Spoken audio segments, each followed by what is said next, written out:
کچھ دیر دونوں سالار اسی پر تبادلہ خیالات کرتے رہے کہ رومیوں کی فوج کا ایک حصہ کہاں غائب ہو گیا ہے۔ مورخوں کے مطابق یہ سالار تھیوڈروس کے دستے تھے جو چلے گئے تھے۔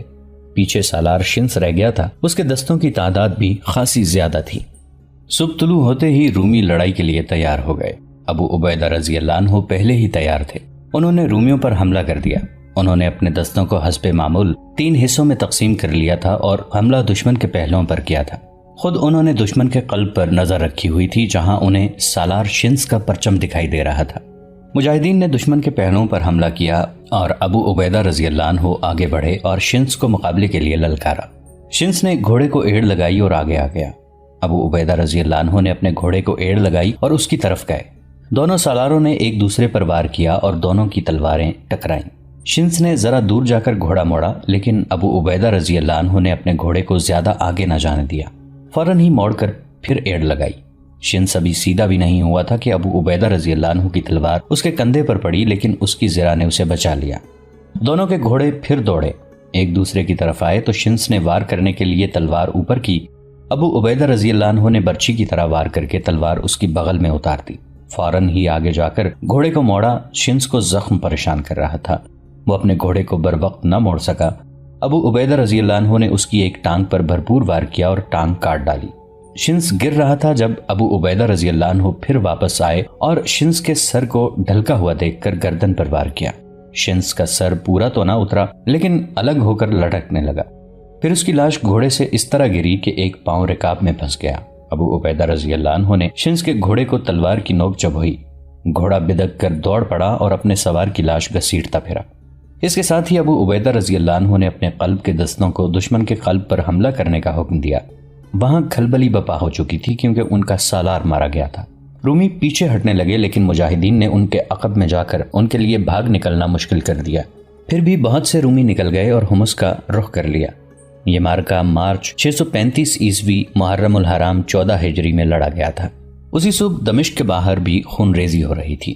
پہلے بیان کیا جا چکا ہے کہ دمشق مسلمانوں کے قبضے میں تھا، لیکن وہاں مسلمان فوج کی تعداد بہت تھوڑی تھی۔ دمشق میں حاکم شہر اور سالار یزید بن ابو سفیان تھے۔ شہنشاہ ہرقل کا منصوبہ یہ تھا کہ دمشق میں مسلمان فوج کی تعداد کم ہے، اس لیے اسے آسانی سے ختم کیا جا سکے گا۔ اس نے یہ کام اپنے ایک تجربہ کار سالار تھیوڈروس کو سونپا تھا۔ دمشق کے دفاع کا ایک انتظام یہ بھی تھا کہ دیکھ بھال کے لیے چند آدمی شہر سے دور دور گھومتے پھرتے رہتے تھے۔ اس صبح یزید بن ابو سفیان کو اطلاع ملی کہ رومی فوج آ رہی ہے۔ دمشق پر ہر لمحہ حملے کی توقع رہتی تھی۔ رومی کوئی ایسے گئے گزرے تو نہیں تھے کہ اپنی شہنشاہی کا کھویا ہوا اتنا بڑا شہر واپس لینے کی کوشش نہ کرتے۔ یزید بن ابی سفیان ہر وقت تیاری کی حالت میں رہتے تھے۔ انہوں نے رومی فوج کے آنے کی اطلاع ملتے ہی اپنے دستے کو شہر سے باہر صف آرا ہونے کا حکم دے دیا۔ مورخوں نے لکھا ہے کہ مسلمان محاصرے میں لڑنے کے عادی نہیں تھے، انہیں محاصرہ کرنے کا تجربہ تھا۔ محصور ہو کر لڑنے کا انہیں کوئی تجربہ بھی نہیں تھا اور انہیں محصور ہونا پسند بھی نہیں تھا۔ وہ میدان میں اپنے سے کئی گنا طاقتور دشمن سے بھی لڑ جاتے تھے۔ رومی چونکہ جنوب مغرب کی طرف سے آ رہے تھے، اس لیے یزید نے اپنے دستے کو اسی سمت جنگی ترتیب میں کھڑا کر دیا۔ رومی فوج سامنے آئی تو پتہ چلا کہ اس کی تعداد کئی گنا زیادہ ہے۔ ان رومی دستوں کا سالار تھیوڈروس تھا۔ وہ انطاکیہ سے بیروت کے راستے دمشق کو فتح کرنے آ رہا تھا۔ جب مرج الروم پہنچا تو ابو عبیدہ اور خالد رضی اللہ عنہم کی زیر قیادت مجاہدین کی فوج آ گئی۔ اسے دمشق پہنچنا تھا، وہ وقت ضائع نہیں کر سکتا تھا۔ مورخ واقدی ابن حشام اور ابو سعید لکھتے ہیں کہ اس نے بڑی کارگر ترکیب سوچ لی۔ ایک یہ کہ مسلمانوں کے سامنے مرج الروم میں صف آرا رہا، لیکن لڑائی سے گریز کرتا رہا۔ رات ہو گئی تو نہایت خاموشی سے اپنے دستوں کو دمشق لے گیا۔ رومی سالار شنس پیچھے رہ گیا۔ اس کے ذمے یہ کام تھا کہ ابو عبیدہ اور خالد رضی اللہ عنہم کے دستوں کو یہیں روکے رکھے۔ اس مقام سے دمشق 20 میل بھی نہیں تھا۔ تھیوڈروس صبح کے وقت دمشق کے مضافات تک پہنچ گیا۔ وہ جب دمشق کے قریب گیا تو مسلمانوں کو قلعے کے باہر منتظر پایا۔ یہ دمشق کے دفاعی دستے تھے جن کے سالار یزید بن ابو سفیان رضی اللہ عنہ تھے۔ تھیوڈروس کو معلوم تھا کہ دمشق کے دفاع میں مسلمانوں کی یہی نفری ہے جو باہر کھڑی ہے۔ اس نے اپنے دستوں کو للکار کر کہا کہ عرب کے ان بدوں کو کچل ڈالو، دمشق تمہارا ہے، مجاہدو۔ یزید بن ابو سفیان نے اپنے دستوں سے بڑی ہی بلند آواز سے کہا، دمشق تمہاری آبرو ہے، دشمن شہر کی دیوار کے سائے تک بھی نہ پہنچے، کفر کے طوفان کو شہر سے باہر روک لو۔ یہ جوش جذبات کی للکار تھی جس نے مجاہدین کو گرما دیا، لیکن حقیقت بڑی تلخ تھی۔ دشمن کی تعداد کئی گنا زیادہ اور کمک کی کوئی ضرورت نہیں تھی۔ نہ صرف یہ کہ دمشق ہاتھ سے جا رہا تھا بلکہ مجاہدین میں سے کسی کا بھی زندہ رہنا ممکن نہیں تھا۔ مجاہدین جہاں بھی لڑے کم تعداد میں لڑے، لیکن کمی کی بھی ایک حد ہوتی ہے۔ رومیوں کی نفری اتنی زیادہ تھی کہ وہ یزید کے دستوں کو آسانی سے گھیرے میں لے سکتے تھے۔ ہرقل نے یہی سوچ کر وہاں زیادہ نفری بھیجی تھی اور تھیوڈروس اس کا آزمودہ سالار تھا۔ تھیوڈروس نے مسلمانوں کو دیکھ کر اپنے دستوں کو روکا نہیں، اس نے حملے کا حکم دے دیا۔ حملہ دونوں پہلوؤں کی طرف سے ہوا تھا۔ یزید بن ابو سفیان سمجھ گئے کہ رومی انہیں اندر کی طرف سکڑنے پر مجبور کر رہے ہیں۔ یزید بن ابی سفیان نے اپنے دستے کو اور زیادہ پھیلا دیا اور سوار دستے سے کہا کہ وہ دشمن کے پہلوؤں پر جانے کی کوشش کریں، لیکن رومی تو سیلاب کی مانند تھے۔ مسلمان جذبے سے حملے روک رہے تھے اور وہ اس سے زیادہ کچھ بھی نہیں کر سکتے تھے۔ وہ دفاعی لڑائی لڑنے پر مجبور تھے، جوابی حملہ نہیں کر سکتے تھے۔ رومی شہر کی طرف جانے کی بھی کوشش کر رہے تھے۔ یزید نے اس کا انتظام پہلے ہی کر رکھا تھا۔ انہوں نے شہر کے ہر دروازے کے سامنے اور کچھ دور تیر انداز کھڑے کر رکھے تھے اور ان کے ساتھ تھوڑی تھوڑی تعداد میں گھڑ سوار بھی تھے۔ سورج سر کے اوپر آ گیا، آدھا دن گزر گیا تھا۔ مجاہدین ابھی تک رومیوں کے موج در موج حملے روک رہے تھے اور ان کے نعروں اور للکار میں ابھی جان موجود تھی۔ اس وقت تک زخمیوں اور شہیدوں کی وجہ سے ان کی تعداد مزید کم ہو گئی تھی۔ رومی نفری کی افراد کے باوجود مسلمانوں پر غالب نہیں آ سکے تھے، لیکن مسلمانوں کے جسم اب جواب دینے لگے تھے۔ گھوڑے بھی تھک گئے تھے۔ دوپہر کے بعد مجاہدین کو صاف طور پر محسوس ہونے لگا کہ شکست ان کے بہت قریب آ گئی ہے۔ وہ پسپائی کے عادی نہیں تھے۔ انہوں نے کلمہ طیبہ کا بلند ورد شروع کر دیا اور اس کوشش میں لہو لہان ہونے لگے کہ حملہ روک کر حملہ کریں بھی۔ ان کی تنظیم ٹوٹ گئی تھی اور وہ اب انفرادی طور پر لڑ رہے تھے۔ سالار یزید بن ابی سفیان سپاہی بن چکے تھے۔ وہ اپنے علم بردار اور محافظوں سے کہتے تھے کہ علم نہ گرنے دینا۔ بڑی جلدی وہ وقت آ گیا جب مجاہدین کو یقین ہو گیا کہ ایک طرف دشمن کی قید اور دوسری طرف موت ہے۔ وہ جیتے جی یہ نہیں سننا چاہتے تھے کہ دشمن دمشق پر قابض ہو گیا ہے۔ عین اس وقت جب مجاہدین نے زندگی کا آخری مارکہ لڑنے کے لیے جانوں کی بازی لگا دی تھی، رومیوں کے عقب میں شور اٹھا اور دیکھتے ہی دیکھتے رومیوں میں بھگدڑ مچ گئی۔ دمشق کے دفاع میں لڑنے والوں کو پتہ نہیں چل رہا تھا کہ پیچھے کیا ہو رہا ہے اور رومیوں پر کیا آفت ٹوٹی ہے۔ ان کی تنظیم درہم برہم ہو گئی اور ان کے حملے بھی ختم ہو گئے۔ اسلام کے جانثارو، یزید بن ابی سفیان رضی اللہ عنہ نے بلند آواز سے کہا، اللہ کی مدد آ گئی، حوصلے بلند رکھو۔ حقیقت یہ تھی کہ یزید کو معلوم ہی نہیں تھا کہ رومیوں کے عقب میں کیا ہو رہا ہے۔ انہوں نے رومیوں پر حملے کا حکم دے دیا۔ رومیوں کو تو حملہ روکنے کا بھی ہوش نہیں رہا۔ یزید بن ابی سفیان پہلو کی طرف نکل گئے۔ محافظ ان کے ساتھ تھے، وہ رومیوں کے عقب میں جا رہے تھے۔ شور و غوغا اس قدر زیادہ تھا کہ اپنی آواز بھی نہیں سنائی دیتی تھی۔ صرف یہ پتا چلتا تھا کہ رومیوں میں بھگدڑ اور افراتفری بپا ہو گئی ہے۔ کچھ اور آگے گئے تو یزید کے کانوں میں آواز پڑی، انا فارس الضدید، انا خالد بن ولید۔ دشمن کے محافظوں، یزید بن ابی سفیان گلا پھاڑ پھاڑ کر اعلان کرتے پیچھے آئے، خدا کی قسم ابن الولید آ گیا ہے، ابو سلیمان پہنچ گیا ہے، اللہ کی مدد پہنچ گئی ہے، اللہ کو پکارنے والوں، اللہ نے ہماری سن لی ہے، خدا کی قسم رومی اپنی قبروں پر لڑ رہے ہیں، فتح حق پرستوں کی ہوگی۔ اس دور کی تحریری روایات سے پتہ چلتا ہے کہ یزید پر دیوانگی طاری ہو گئی تھی اور ایسی ہی دیوانگی ان کے دستے پر طاری ہو گئی اور اس کے ساتھ ہی رومیوں کا قتل عام شروع ہو گیا۔ یزید بن ابی سفیان کے لیے خالد رضی اللہ عنہ کا آ جانا ایک معجزہ تھا، لیکن خالد رضی اللہ عنہ اتنی جلدی آ کیسے گئے؟ ہم پھر گزشتہ رات مرجر روم میں چلتے ہیں، جہاں خالد رضی اللہ عنہ چھپ چھپ کر رومیوں کے کیمپ دیکھ رہے ہیں۔ انہوں نے دیکھا کہ رومیوں کی فوج کا وہ حصہ جو دن کے وقت ان کے سامنے صف آرا تھا وہاں نہیں ہے۔ خالد رضی اللہ عنہ کو یقین ہو گیا کہ یہ حصہ کہیں چلا گیا ہے، تو انہوں نے سالار اعلیٰ ابو عبیدہ رضی اللہ عنہ سے بات کی۔ خالد دور اندیش تھے، انہیں شک ہوا کہ رومیوں کی فوج کا یہ حصہ دمشق کی جانب گیا ہے اور رومیوں کا مقصد صرف یہ ہو سکتا ہے کہ دمشق پر قبضہ کر لیا جائے۔ ہرقل معمولی دماغ کا آدمی نہیں۔ خالد رضی اللہ عنہ نے ابو عبیدہ رضی اللہ عنہ سے کہا، اسے معلوم ہوگا کہ دمشق میں ہماری نفری بہت تھوڑی ہے، میں اس کے سوا اور کچھ نہیں سمجھ سکتا کہ دمشق خطرے میں ہے۔ اگر تو مجھے اجازت دے تو میں دمشق پہنچ جاؤں۔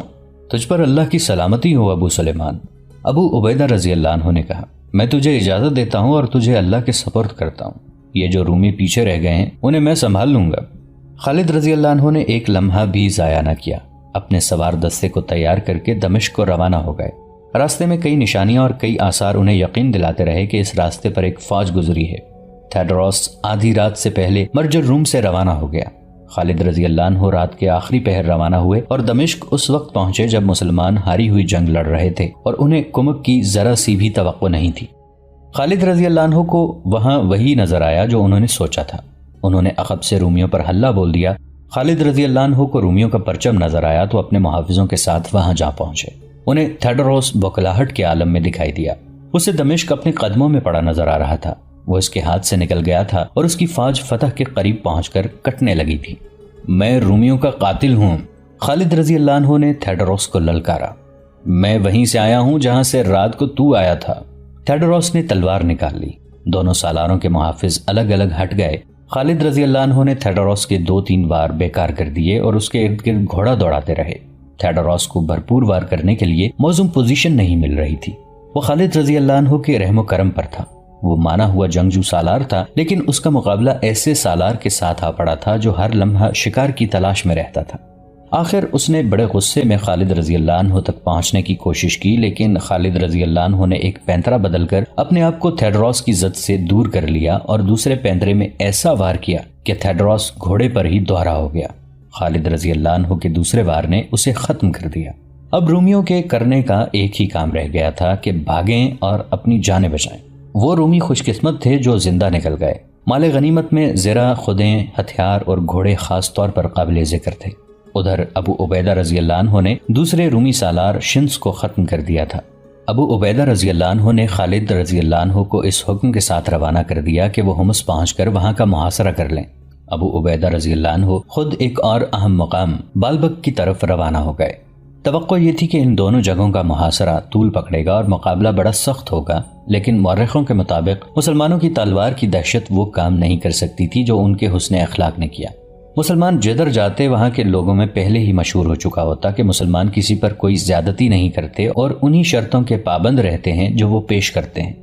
اس دور کی فاتح فوجیں سب سے پہلے مفتوح شہر کی خوبصورت عورتوں پر حلہ بولتی تھیں، پھر لوگوں کے گھر لوٹ لیتی اور گھروں کو آگ لگا دیتی تھیں۔ یہ اس زمانے کا رواج تھا اور اسے فاتح فوجوں کا حق سمجھا جاتا تھا، لیکن مسلمانوں نے اس رواج کو نہ اپنایا بلکہ نہتے لوگوں کی عزت و آبرو اور جان و مال کی حفاظت کی۔ اسی کا نتیجہ تھا کہ ابو عبیدہ رضی اللہ عنہ بالبک پہنچے اور شہر کا محاصرہ کیا تو وہاں جو رومی دستہ تھا اس نے غیر مشروط طور پر ہتھیار ڈال دیے۔ خالد رضی اللہ عنہ نے حمص کا محاصرہ کیا تو رومی سالار بربیس باہر آ گیا اور امن کے سمجھوتے کی پیشکش کی۔ ابو عبیدہ رضی اللہ عنہ بھی پہنچ چکے تھے۔ ان کے حکم سے رومی سالار سے 10,000 دینار اور زربفت کی 100 قباؤں کا مطالبہ کیا گیا جو رومی سالار نے قبول کر لیا۔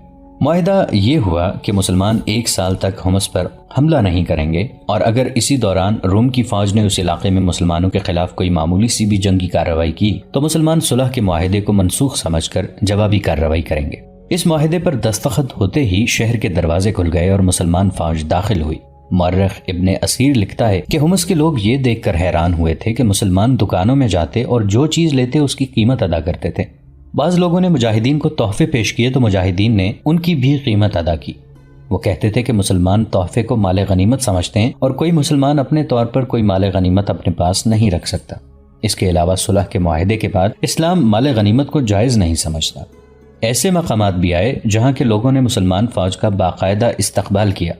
مثلا نومبر 635 عیسوی بمطابق رمضان 14 ہجری مسلمان فوج حمص سے ہما گئی تو شہری باہر آ گئے اور مسلمانوں کی اطاعت قبول کر لی۔ ماررۃ النعمان کے شہریوں نے مسلمانوں کا استقبال اس طرح کیا کہ پہلے سازندے ساز بجاتے اور خوشی کے گیت گاتے باہر آئے، ان کے پیچھے معززین آئے اور جزیہ پیش کر کے شہر ابو عبیدہ رضی اللہ عنہ کے حوالے کر دیا۔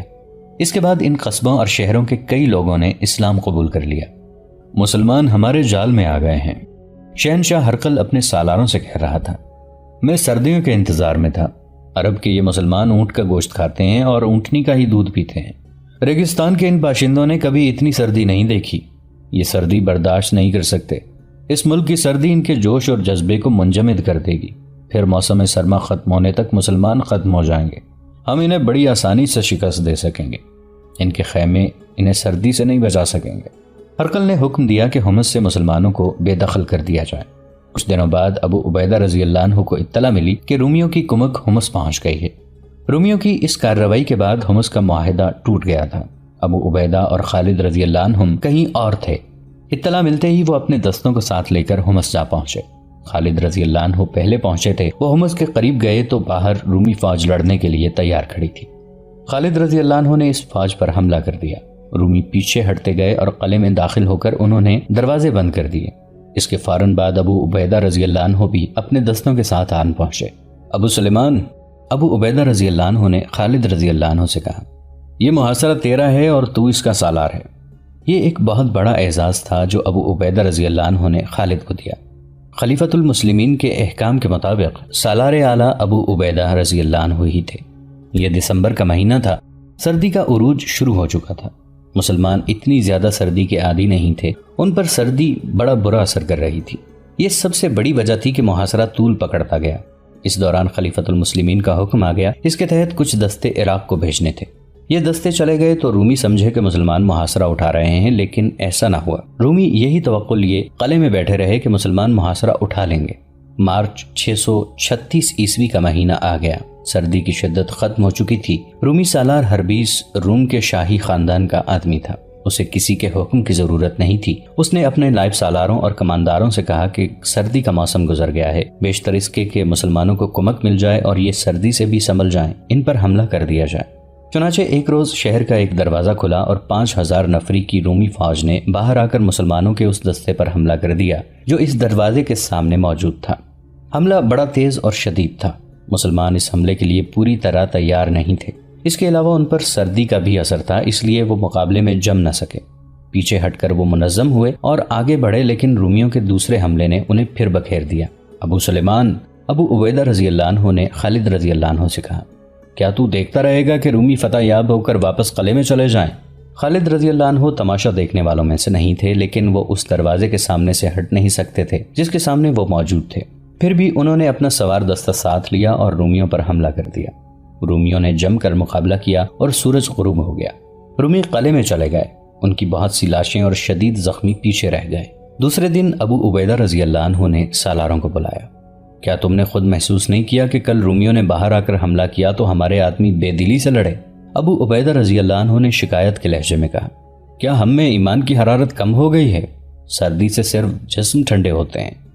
سالار اعلیٰ خالد رضی اللہ عنہ نے کہا، ہمارے آدمی بے دلی سے نہیں لڑے۔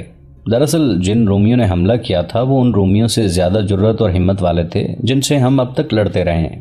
پھر تو ہی بتا ابو سلیمان، ابو عبیدہ رضی اللہ عنہ نے پوچھا، ہمیں اتنے لمبے محاصرے میں یہیں بیٹھے رہنا چاہیے؟ نہیں ابو عبیدہ، خالد رضی اللہ عنہ نے کہا، کل صبح ہم محاصرہ اٹھا لیں گے۔ دوسرے سالاروں نے حیرت سے خالد رضی اللہ عنہ کی طرف دیکھا۔ ہاں میرے دوستو، خالد رضی اللہ عنہ نے کہا، کل ہم یہاں نہیں ہوں گے اور میری تجویز غور سے سن لو۔ خالد رضی اللہ عنہ نے انہیں محاصرہ اٹھانے کے متعلق کچھ ہدایات دیں۔ اگلی صبح شہر کے دیوار کے اوپر سے آوازیں آنے لگیں، وہ جا رہے ہیں، محاصرہ اٹھ گیا ہے، وہ دیکھو مسلمان جا رہے ہیں۔ سالار ہربیس کو اطلاع ملی تو وہ دوڑتا ہوا دیوار پر آیا۔ اس کے ساتھ بڑا پادری تھا۔ سردی نے اپنا کام کر دیا ہے، ہربیس نے کہا، ان میں لڑنے کی ہمت نہیں رہی، میں انہیں زندہ نہیں جانے دوں گا، ان کے تعاقب میں جاؤں گا، انہیں ختم کر کے آؤں گا۔ محترم سالار، پادری نے کہا، مجھے یہ مسلمانوں کی چال لگتی ہے، یہ منہ موڑنے والی قوم نہیں۔ وہ دیکھو، وہ اپنی بیوی اور بچوں کو یہیں چھوڑ گئے ہیں۔ میں دیکھ رہا ہوں، ہربیس نے کہا، اپنی بیوی اور بچوں کو وہ ہمارے لیے چھوڑ گئے ہیں، ان کی حفاظت کے لیے انہوں نے بہت کم سپاہی پیچھے چھوڑے ہیں، وہ سامان باندھ رہے ہیں لیکن انہیں ہم جانے نہیں دیں گے۔ میں پہلے ان کے تعاقب میں جاؤں گا جو حوصلہ ہار کر چلے گئے ہیں۔ ہربیس نے فوراً 5000 سوار تیار کیے اور ابو عبیدہ رضی اللہ عنہ اور خالد رضی اللہ عنہ کے دستوں کے تعاقب میں روانہ ہو گیا۔ انہوں نے 2-2.5 میل فاصلہ طے کر لیا تھا جب رومی ان تک پہنچ گئے۔ جو ہی ہربیس اپنے دستے کے ساتھ مسلمانوں کے قریب پہنچا، مسلمان اچانک 2 حصوں میں بٹ گئے۔ خالد رضی اللہ عنہ نے گزشتہ روز سالاروں کو یہی بتایا تھا کہ رومی ان کے تعاقب میں ضرور آئیں گے اور انہیں گھیرے میں لے کر ختم کرنا ہے۔ اس کے مطابق مسلمان چلتے چلتے 2 حصوں میں بٹ گئے۔ ایک حصہ دائیں کو ہو کر پیچھے کو مڑا اور دوسرا بائیں ہو کر گھوم گیا۔ رومی ایسی صورتحال کے لیے تیار نہیں تھے، وہ بوکھلا گئے۔ مسلمانوں نے انہیں گھیرے میں لے لیا۔